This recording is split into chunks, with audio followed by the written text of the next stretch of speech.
नमस्कार मित्रांनो, घरोघरी मातीच्या चुली या मालिकेच्या आजच्या भागामध्ये आपण बघणार आहोत की त्या ऐश्वर्या व सर्वजण घरी आलेले असतात. आता इथे थाटामाटात साखरपुड्याचा कार्यक्रम होणार असतो. त्याच वेळेस नाना बोलतात, मग सयाजीराव चला गुरुजींना बोलवतो, मुहूर्त काढून घेऊया. तेव्हा सयाजीराव बोलतो, हो पण त्याआधी बोलणी करून घेऊया ना. तेव्हा नाना म्हणतात, बोलणी काय करणार, देण्या घेण्याचा तर काही विषयच नाही.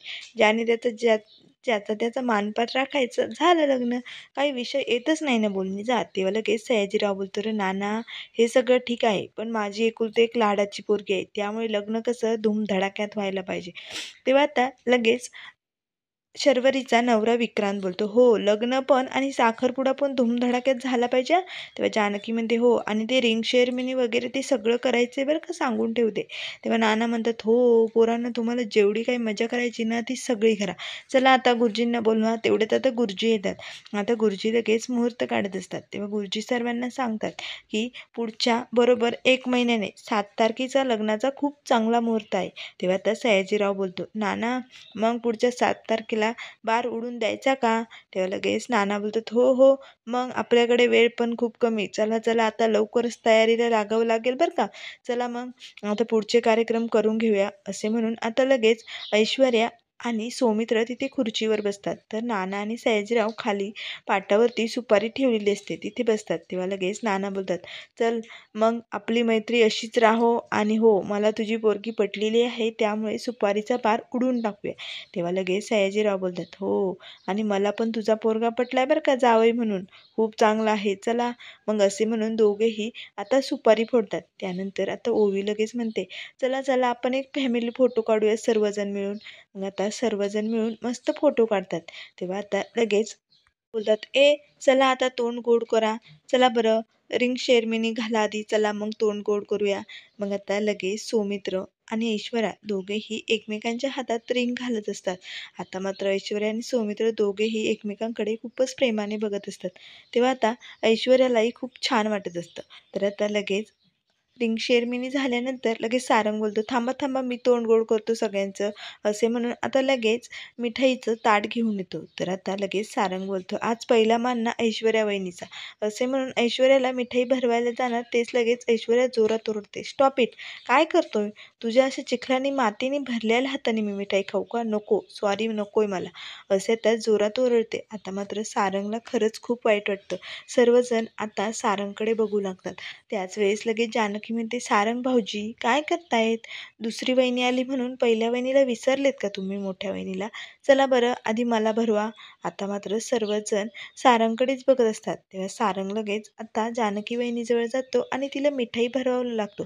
तेवढं त्याचं लक्ष जातं, त्याचे हात मातीने भरलेले असतात. तो लगेच हात मागे घेणार ते जानकी त्याचा हात पकडते आणि ती मिठाई खाऊन घेते.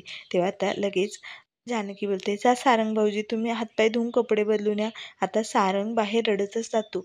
तर आता लगेच सर्वजण इथे जेवणाच्या ताटावरती जेवण्यासाठी बसणारच असतात. मात्र ऐश्वर्याचा हा स्वभाव सगळ्यांच्या मनात खटकलेला असतो. तर इकडे सारंग बाहेर येतो. तर तो जोरजोरात आपले हात धुण्याचा प्रयत्न करतो. त्याला सारखं सारखं ऐश्वर्याचं बोलणं आठवत असतं. त्याच्या मनाला ते बोलणं खूपच लागलेलं असतं. तर इकडे आता सर्वजण मस्त पाटावरती जेवणासाठी बसलेले असतात. तर ऐश्वर्या आणि सौमित्रसाठी सुंदर असं ताट सजवलेलं असतं. तेव्हा त्या नाना बोलतात, अरे जी तुला आठवतं का आपण त्या बाजीरावच्या लग्नात जिलेबीची स्पर्धा लावली होती. तेव्हा सयाजीराव बोलतात, हो हो आठवतं ना, ते कधी विसरणार आहे का मी. अरे पोरांनो तुम्हाला सांगतो 51-51 जिलेब्या खाल्ल्या होत्या आम्ही. आणि हो गावकरीमध्ये आले नाहीतर जिलेब्या मागच्या पंक्तीला राहिल्याच नसत्या. आता सर्वजण हसू लागतात. तेव्हा सुमित्रा बोलते, काय चालू आहे तुमचं. आता वयाचं भान ठेवा. उगच काही ते नका गोष्टी आठवू. तर तेवढ्यात आता लगेच सारंग कपडे घालून का आलं नाही म्हणून जानकी बाहेर येते. तर सारंग इथे दगडावरती आपले जोरजोरात हात चोळत असतो आणि रडत असतो. तेव्हा जानकीला हे सर्व बघून खूपच वाईट वाटतं. जानकी आता सारंग जवळ येते आणि म्हणते, भाऊजी ऐश्वर्याचं बोलणं मनाला लागलंय, वाईट वाटतंय. तेव्हा सारंग नाही म्हणतो. तेव्हा जानकी बोलते, मी आज ओळखते का भाऊजी तुम्हाला, खरं खरं सांगा. तेव्हा सारंग बोलतो, खरंच मागच्या वेळेस ही बाई आली होती त्यावेळेस अख्ख्या कुंड्यांचा चुराडा-मुराडा केला होता. पण यावेळेस आली तर माझ्या मनाचा चुराडा-मुराडा केलाय. खरंच. तेव्हा आता लगेच जानकी बोलते, "भाऊजी एवढं का मनाला लावताय? द्या ना सोडून." तेव्हा सारंग बोलतो, "खरंच मी सोडण्याचा प्रयत्न केला पण काय करू? मन सुटतच नाहीये. सारखं-सारखं तेच आठवतंय."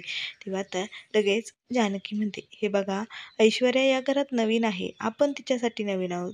हाताची पाचही बोटी सारखी नसतात भाऊजी. त्यामुळे प्रत्येक माणसाचा स्वभाव वेगवेगळा असतोच ना. आपल्याला थोडा वेळ लागेल तिचा स्वभाव ओळखायला, जाणून घ्यायला. आणि तुमच्या हाताला माती होती की नाही? होती ना? मग राग कशाला येऊन देताय?" तेव्हा लगेच सारंग बोलतो, "हे सगळं ठीक आहे गं, पण ती बाई खूप डेंजर दिसते. मला ना तिचा स्वभावच पटत नाहीये." तेव्हा लगेच जानकी म्हणते, "असं नाहीये. ऐश्वर्या चांगली आहे, पण आता तिला थोडा वेळ लागेल. भाऊजी चला, आता सगळं सोडून द्या. हात धुवून घ्या बरं." तेव्हा आता लगेच जानकी सारंगच्या हातावरती पाणी टाकते. तेव्हा तो हात धुतो आणि जानकी बोलते, "जा पटकन कपडे बदलून या. जेवायला बसायचे." तर इकडे आता जानकी, सुमित्रा सर्वांना वाढत असते. तेव्हा आता लगेच सारंगही ड्रेस बदलून येतो. तेव्हा सारंग बोलतो, "नाना, बाकीच्या पाहुणे मंडळाची हॉलमध्ये सगळी व्यवस्था केलेली आहे. तुम्ही बसून घ्या." तेव्हा सुमित्रा बोलते, "सारंग तू पण बस ना." तेव्हा सयाजीराव बोलतात, "हो हो सारंगराव, बसा बसा." तर आता सारंगही सर्वांबरोबर जेवण्यासाठी बसतो. त्याच वेळेस सुमित्रा बोलते, "चला घ्या सुरुवात करून." तर आता लगेच तो, "नाना आणि सयाजी काका, तुम्ही एकमेकांना जिलेबी नाही आज तर पेढा किंवा लाडू तरी भरवा." तर लगेच आता नाना म्हणतात, "हो हो हो." तेव्हा सयाजीराव बोलतो, "ए बाळाभाऊ चल फोटो काढ." तेव्हा बाळूभाऊ बोलतो, "हो हो, स्टेटसला ठेवावं लागेल ना." मग आता लगेच मस्त नानाचा आणि सयाजींचा लाडू भरवताना फोटो काढतो. तेव्हा बाळाभाऊ बोलतो, "ओ भाऊ आणि ऐश्वर्याताई, तुम्ही पण भरवा ना एकमेकांना. चला मी फोटो काढतो." तर आता लगेच सर्वजण ऐश्वर्याला आग्रह करू लागतात, "हो हो, भरव सौमित्रला." तेव्हा आता लगेच विक्रांत बोलतो, "हो, आणि तू पण लाजू नको रे सौमित्र, तू पण भरव." मग आता लगेच ऐश्वर्या सौमित्रला लाडू भरवायला जाणार. तेच अवंतिकाचा आता सौमित्रला फोन येतो. आता मात्र अवंतिकाचं नाव बघताच सौमित्र हतबल झालेला असतो. त्याला काय करावं काही सुचत नाही. तेव्हा आता लगेच तो फोन कट करतो. आता पुन्हा ऐश्वर्या त्याला लाडू भरवायला जाणार, ते पुन्हा फोन वाजतो. आता अवंतिकाचं नाव बघितल्यानंतर इथे सौमित्राचा जीव घाबरासा झालेला असतो. तेव्हा लगेच ऐश्वर्या बोलते, "एकतर फोन उचल, नाहीतर स्विच ऑफ करून ठेव." तेव्हा सौमित्र म्हणतो, "हो हो, स्विच ऑफच करतो." असे म्हणून आता सौमित्र लगेच फोन बंद करतो. तर इकडे अवंतिका मात्र टेन्शनमध्ये आलेली असते. की गावात आता सगळीकडे पॅनल लागलेले असतात ऐश्वर्या आणि सौमित्रच्या लग्नाची. तर आता सगळ्या गावातले लोक चर्चा करत असतात. त्याच वेळेस लगेच पॅनल लावणारे ते जे लोक असतात ते म्हणतात, "बघ आता सयाजीराव आणि नाना किती खुश होतील. आपण हे काम केले ना, पण लग्नाचं पक्क आहे ना?" तेव्हा लगेच तो दुसरा माणूस बोलतो, "अरे हो, फक्त तारीख कळायची बाकी, लग्न फिक्सच आहे. आता बघ बार उडणारच आहे. आता तारीख धरतीलच ना ते." तेव्हा लगेच तो दुसरा माणूस बोलतो, "अरे हो, या सगळ्या नशिबाच्या गोष्टी असतात. लग्न ना नशिबाने जुळतं.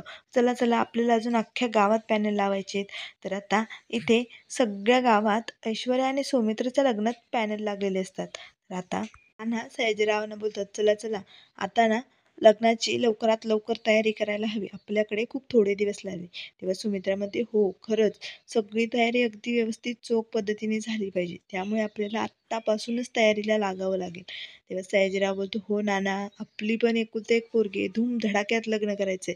चला चला." तर आता इकडे मित्रांनो पुढील भागामध्ये ऐश्वर्या मित्राला भेटायला बोलवत असते. तर इकडे आता अवंतिका सौमित्राला भेटण्यासाठी त्या गावात आलेली असते. तेव्हा आता सगळीकडे हे लावलेले पॅनल बघताच ऐश्वर्या आणि सौमित्राच्या लग्नाची, तर अवंतिका खूपच राग येतो. अवंतिका लगेच एका काठीने ते सगळे पॅनल तोडून टाकते. तर ती आता घरी इतक्या रागात आलेली बघून तिचे बाबा तिला विचारतात, "अवंतिका काय झालंय?" तेव्हा अवंतिका बोलते, "मी सौमित्रशिवाय जगू शकत नाही. माझं प्रेम आहे त्याच्यावरती." तर इथे आता सौमित्र हा ऐश्वर्याला भेटण्यासाठी आलेला असतो. त्याला अवंतिकाचे खूप मेसेजेस येत असतात, पण तरीही तो काही रिप्लाय देत नाही. तेव्हा आता अवंतिका म्हणते, "सौमित्र, तुला शेवटचं गुड बाय."